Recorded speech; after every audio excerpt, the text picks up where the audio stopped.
Hi everybody, hope everyone's doing well.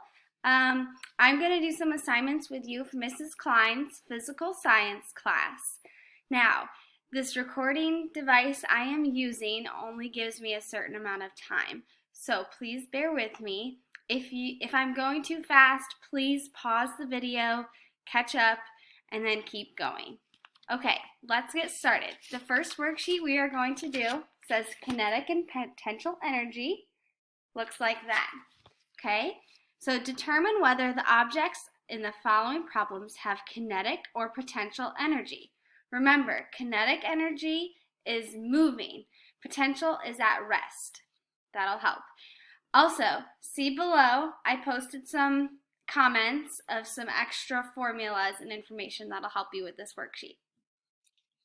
First one, you serve a volleyball with a mass of 2.1 kilograms.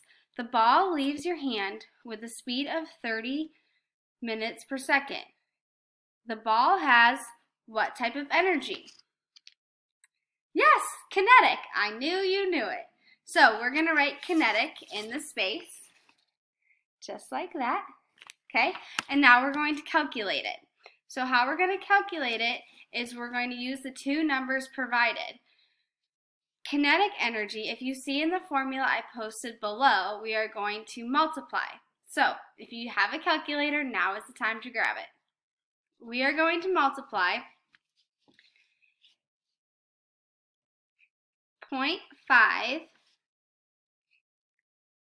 times 2.1 times 30 times 30. Because that's what our formula tells us to do. So your paper should look like this. Okay, now multiply it all together. What do you get? 945 joules. Great job!